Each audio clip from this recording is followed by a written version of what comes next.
हाय, अगर आप ये रीडिंग देख रहे हैं तो ये आपके पर्सन के फीलिंग्स है। मैं पहले चेक कर लूंगा कि कौन आपको याद कर रहे हैं, उनके एनर्जी को। अगर उनके एनर्जी के साथ आपका एनर्जी रेजोनेट करते हैं तो ही आप बाकी पार्ट को देखेंगे। Welcome back to Maa Kali tarot and one YouTube channel. And मैं प्राइवेट रीडिंग वगैरह नहीं करता हूँ। एंड लास्टली, मैं यूट्यूब के सिवा और कहीं पे भी अवेलेबल नहीं हूँ, तो स्कैमर्स एंड फेक प्रोफाइल से बचिए। पहले मैं देखूंगा कि इस टाइम पे कौन से राशि के पर्सन आपको मैनिफेस्ट कर रहे हैं, आपको चाहते हैं, कौन आपके बारे में सोच रहे हैं। 4 ऑफ शोर्ड्स, कोई जेमिनी लिब्रा एक्वेरियस आपके बारे में सोच रहे हैं। उसके बाद है द टेम्परेंस, कोई सैजिटेरियस आपके बारे में सोच रहे हैं। Okay, oh now the king of swords, मतलब कोई एक्वेरियस सोच रहे हैं। 9 of pentacles, Taurus, Virgo, Capricorn आपके बारे में, कोई खास करके कोई टॉरस एंड वर्गो आपके बारे में सोच रहे हैं। एंड द 10 ऑफ कप्स, इसका मतलब है कि कोई कैंसर एंड पाइसिस आपके बारे में सोच रहे हैं। सो ओवरऑल मुझे जो दिख रहा है वो है कि taurus, Virgo, Capricorn, cancer, Scorpio, Pisces and Sagittarius, ये पर्सन आपके लाइफ में अभी शायद है या फिर आपके लाइफ में आना चाहते हैं। और मुझे कहीं ना कहीं ऐसा लग रहा है कि अब आपके लाइफ में एक पॉजिटिव ऑरा आ रहा है, बिकॉज 10 ऑफ कप्स कहीं ना कहीं ये दर्शाता है कि कोई आपके साथ जो भी अनबन चल रहा था, मिसअंडरस्टैंडिंग्स को खत्म करना चाहता है। लेट्स सी ये पर्सन डिटेल में क्या सोच रहे हैं। ओके, लगभग 3 साइन आए हैं, earth sign, air sign and water sign. Fire sign के सिर्फ एक ही कार्ड आए हैं। अगर आप सैजिटेरियस को मैनिफेस्ट कर रहे हो या फिर सैजिटेरियस के साथ हो तो ये रीडिंग आपके लिए है। Let's see.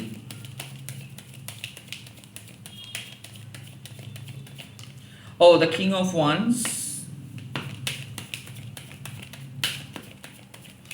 the 8 of Cups. Okay, okay, and the chariot. Okay, now समझ में आ रहा है। देखिए, मुझे ऐसा लग रहा है कि आपके पर्सन आपको कंट्रोल किए थे।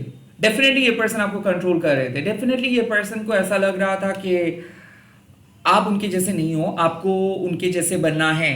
सो लाइक मुझे ऐसा लग रहा है कि कोई डूज एंड डोंट्स आपके सामने लेके आ रहे थे, आपको मजबूर किए थे रहने के लिए, आपके ऊपर इमोशनल या फिर मान लीजिए कि एक एक स्ट्रेस क्रिएट किए थे। Now the king of wands means कि ये दिल का तो बहुत साफ पर्सन है, बट ये एक परफेक्शनिस्ट है। इनके लाइफ में जो चाहिए वो चाहिए। सो लाइक ये एडजस्ट नहीं कर पा रहे थे या फिर ये एडजस्ट नहीं करना चाहते थे, ये इमोशनली अवेलेबल नहीं थे। ये एक ऐसे जगह पे बिलोंग करते हैं जहाँ पे इनको बहुत ज़्यादा काम करना पड़ता है, दूसरों के बारे में हमेशा सोचना पड़ता है। तो मुझे ऐसा लगता है कि ये एक वेल्दी पर्सन हो सकता है, समाज के हायरार्की में ये पर्सन रह रहे हो सकता है, फाइनेंशियली इंडिपेंडेंट पर्सन मुझे दिख रहा है। नाउ द थिंग इज कि ये पर्सन को लगा था कि आप इनके लाइफ में ऑटोमेटिक रहेंगे एंड इसीलिए ये आपको टेकन फॉर ग्रांटेड ले रहे थे। एंड मुझे ऐसा लगता है कि ये काइंड ऑफ ईगोइस्टिक भी हुए थे। लाइक ये पर्सन आपको इनडायरेक्टली बोल दिए थे कि आप जा सकते हो इनके लाइफ से, इनके कोई ज़रूरत नहीं है। नाउ द 8 ऑफ कप्स, जैसे आपने इसके लाइफ से इमोशनली डिस्कनेक्टेड हो गए या फिर जैसे आप दोनों के कनेक्शंस में कुछ इमोशनल प्रॉब्लम्स हुआ, वैसे ये पर्सन को बहुत बुरा लगना स्टार्ट हुआ। नाउ मुझे ऐसा लगता है कि जब तक आप इस पर्सन के लाइफ में थे तब तक ये पर्सन आपको टेकन फॉर ग्रांटेड ले रहे थे, तब तक इस पर्सन को कुछ ऐसा फील नहीं हो रहा था कि कुछ गड़बड़ है। एट द मोमेंट आपने इसके साथ कम्युनिकेट करना बंद किए, द मोमेंट आपने इसके साथ इमोशनली कनेक्शंस को ऑफ किए या फिर विदड्रॉ किए, दैट फाइन मोमेंट इस पर्सन को रियलाइजेशन हो रहा है कि आपको अपनी लाइफ में रखना है। तो मुझे ऐसा लगता है कि ये पर्सन आपको जाने नहीं देना चाहते अपने लाइफ से, इसीलिए आपको रोकने के लिए आ रहे हैं। लाइक द चैरियट मीन्स कि आप दोनों के रिलेशनशिप में इमोशनल अवेलेबिलिटी का एक प्रॉब्लम चल रहा था, आप दोनों के रिलेशनशिप में एथिक्स, मोरालिटी का एक प्रॉब्लम चल रहा था, क्योंकि कहीं ना कहीं आप जिस तरीके से लाइफ लीड कर रहे थे, इस पर्सन उस तरीके से लाइफ लीड नहीं कर रहे थे। आई थिंक ऑनेस्टी के प्रॉब्लम था। लाइक शायद ये पर्सन के पर्सपेक्टिव से अगर आप रिलेशनशिप को देखो तो ये पर्सन डिस्क्रीट किस्म के पर्सन है, सीक्रेटिव किस्म के पर्सन है। इस पर्सन के लिए आप दोनों के हैप्पीनेस सबसे इंपॉर्टेंट है, बट शायद आपके लिए दोनों से बढ़ के भी मतलब आप सबके लिए सोचते हो, ये सिर्फ आप दोनों के लिए सोचते हैं। काइंड ऑफ मुझे ऐसा लगता है कि ये पर्सन थोड़ा सा सेल्फ सेंटर्ड है और आप ब्रॉड हार्टेड हो।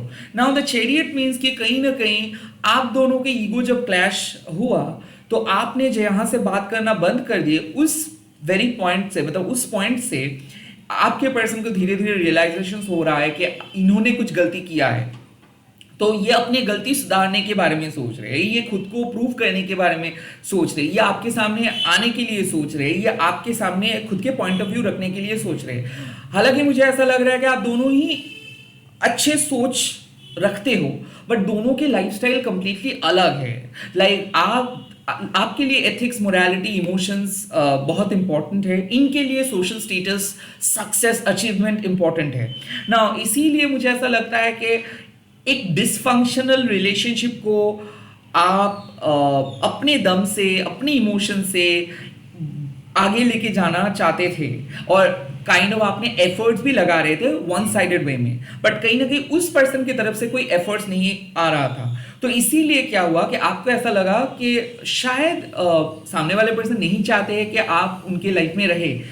तो शायद मुझे ऐसा लगता है कि आपने पॉज किए, रिलेशनशिप में सेपरेशंस आया, या फिर आपने बात नहीं किए, एंड देन जैसे आपने इस पर्सन से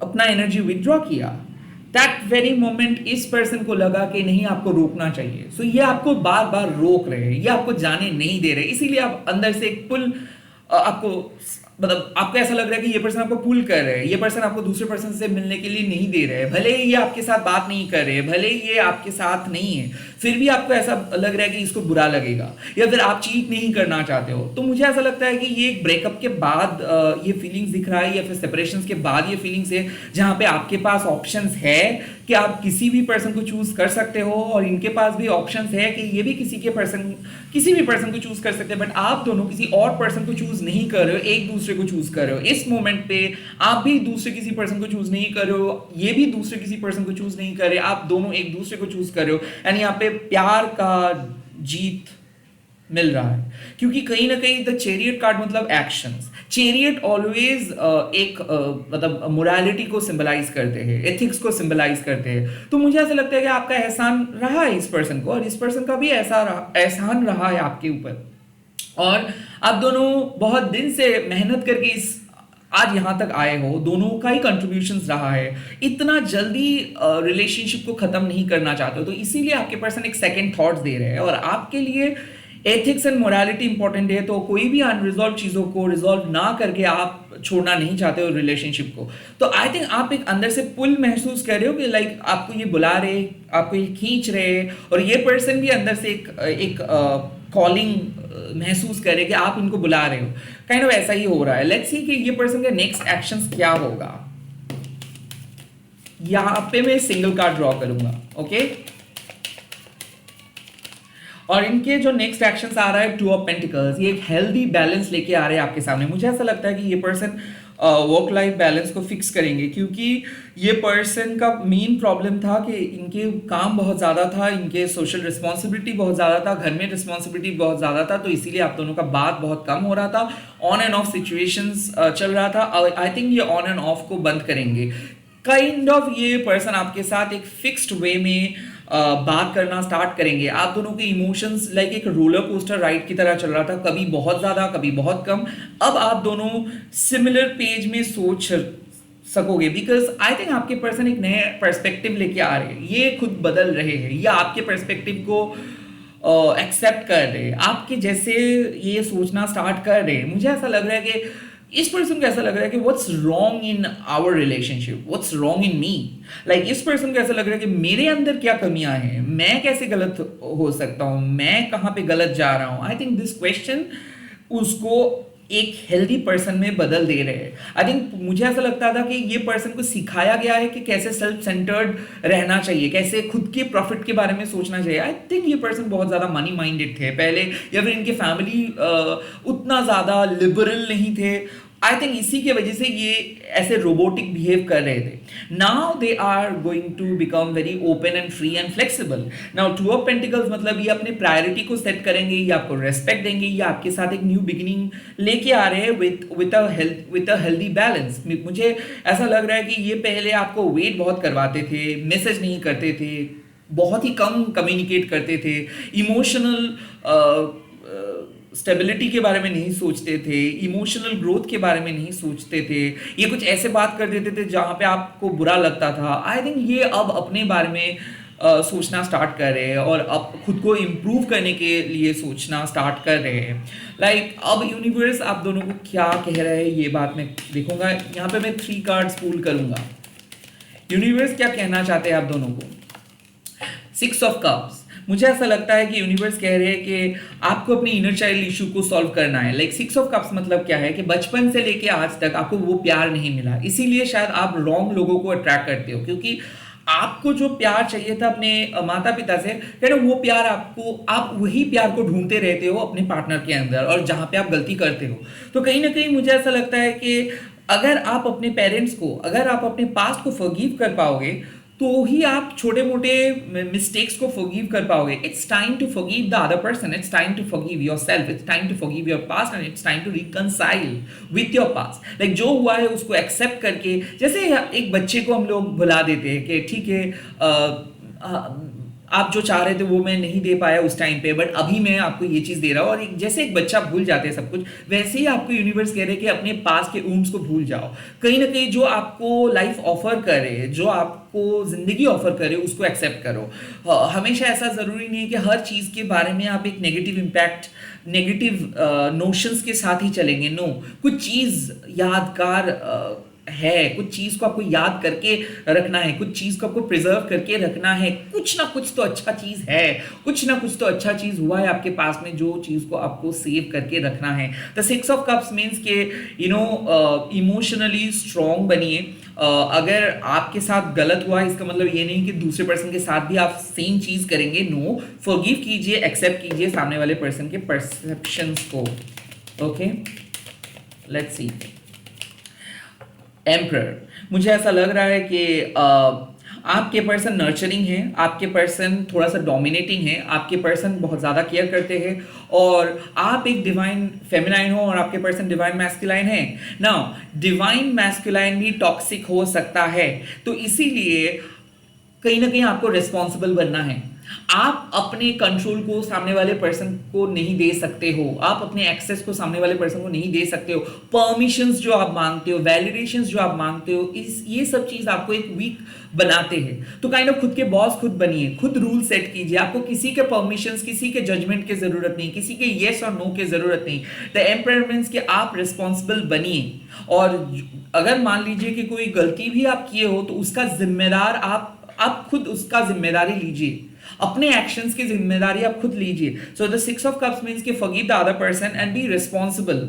okay, be your own boss. इसी देखो, ओन बॉस होना उतना मतलब इजी नहीं है। कई कबार खुद को कंट्रोल करना बहुत जरूरी होता है। अगर आपका मन आपको बोल रहे हैं कि खेलने के लिए चलते हैं, बट आपको लगता है कि नहीं पढ़ाई जरूरी है, तो आपको पढ़ना है, चाहे आपका मन कितना भी बाहर की तरफ आपको खींच रहा है, आपको नो बोलना है। So say no to all those distractions, say no to entertainment, and एक डिसिप्लिन फॉलो कीजिए, एक हेल्दी हैबिट को जनरेट कीजिए।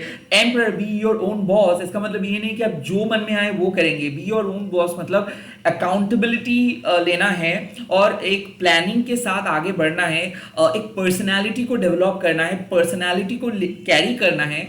अगर आप सामने वाले पर्सन के सामने सब कुछ रिवील कर देंगे, या फिर अगर आप कुछ पर्टिकुलर खुद के लिए कोई बाउंड्रीज क्रिएट नहीं करेंगे, अगर आप खुद को खुला छोड़ देंगे, तो लोग आपको एक्सप्लॉइट करेंगे ही करेंगे। तो इट्स अ सिंपल मेथड आपको टैरो कह रहे हैं कि द एम्परर। तो आप एक बाउंड्री क्रिएट कीजिए, किसी को भी अलाउ मत कीजिए। अगर आप एक बेटर पर्सन अट्रैक्ट करना चाहते हो तो आपको भी वही बेटर पर्सन बनना है। So be that person first, then go for that. Okay,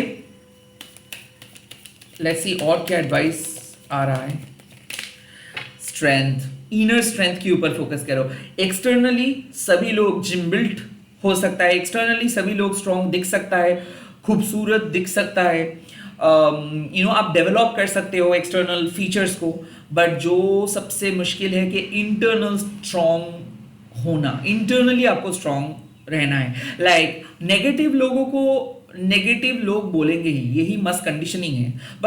मगर अगर आपको कुछ अच्छा चीज चाहिए तो आपको इस ऑड को, जो भी ऑड है, इसके साथ आप अपने ऑरा से, अपने मैजिक से, अपनी पावर से इस ऑड को आपको चेंज करना है इवन में। और सारे ऑब्स्टिकल्स को पहले तो ऑब्स्टिकल्स के पीछे भागना नहीं है, पहले तो ऑब्स्टिकल्स को इग्नोर करना नहीं है। स्ट्रेंथ मतलब ऑब्स्टिकल्स को एक्सेप्ट करना है एंड उसी को ट्रांसफॉर्म करना है अपॉर्चुनिटीज में। सो भले रिलेशनशिप प्रॉब्लमेटिक दिख रहा है, भले रिलेशनशिप टफ दिख रहा है, बट आपके पास ताकत है, आपके पास पावर है किसी भी रिलेशनशिप को ट्रांसफॉर्म करने का। I think use your own power, use your strength. Reply मत कीजिए, रिएक्ट मत कीजिए, रेदर आप अपने अंदर से अब्जॉर्व करना सीखिए। कई कबार आपका साइलेंस एक बहुत ताकतवर रिप्लाई बन जाता है। तो learn to say no, okay, learn to stay silent, learn to focus on your dignity, क्योंकि कहीं ना कहीं डिग्निफाइड वे में आपको चलना है। मुझे ऐसा लग रहा है कि सामने वाले पर्सन एडजस्ट करने के लिए रेडी हो रहा है, और ये इसीलिए हुआ है क्योंकि आप अपने बिहेवियरल पैटर्न में चेंज लेके आए हो। इस चेंज को बरकरार रखिए। जैसे आप अभी के आपकी जो पर्सनैलिटी है, ये जो आप कम बात कर रहे हो, खुद के साथ रह रहे हो, ग्राउंडेड रह रहे हो, दूसरे पर्सन के ऊपर आप एक्सपेक्ट नहीं कर रहे हो, दूसरे पर्सन के ऊपर आपका हैप्पीनेस डिपेंडेंट नहीं है, ये जो आपके वर्जन्स है, इसी को बरकरार रखिए। आपको कोई पर्सन हैप्पी नहीं कर सकता है, आपको खुद को हैप्पी कर रखना है, ये आपके रिस्पॉन्सिबिलिटीज है। तो चूज योर पर्सन केयरफुली। आपको रिलेशनशिप्स में रहने के लिए पर्सन को चूज करना नहीं है, आपको और बेटर पर्सन बनने के लिए रिलेशनशिप पे जाना है। So kind of strength and the emperor and the six of cups means कि forgive the past, okay, respect yourself and be your own boss, and the strength means कि increase your inner strength, okay. चाहे situations कितना भी अच्छा क्यों ना हो जाए, हमेशा याद रखिएगा कि आपके पर्सन आपको कैसा फील करवाए थे, आपके पर्सन आपको क्या बोले थे, वो लोग बदल सकता है, ओके, बट वो जिस तरीके से आपको फील करवाए थे, जिस तरीके से आपको बुरा लगा था, उस चीज को आप हमेशा याद रख के चलिए, ताकि आप ओवर एक्सपेक्ट मत करो, क्योंकि अगर आप ओवर एक्सपेक्ट करोगे तो काइंड ऑफ बहुत ज्यादा बुरा ही लगेगा at the end. The strength card मतलब stay rooted, stay grounded and stay strong. Like सामने वाले पर्सन को 10 बार सोचना चाहिए कुछ बोलने से पहले, ऐसे पर्सनैलिटी को कैरी कीजिए। मुझे ऐसा लगता है कि आप सही पथ पे हो, सही तरीके से सोच रहे हो, ऐसे ही स्ट्रॉन्ग पर्सन बनते रहिए, क्योंकि सामने वाले पर्सन आपके सामने आ रहे हैं झुकने के लिए, सामने वाले पर्सन आपके साथ आपके बात को सुनेंगे एंड आपको वैल्यू भी देंगे। इस मौके का फायदा उठाइए।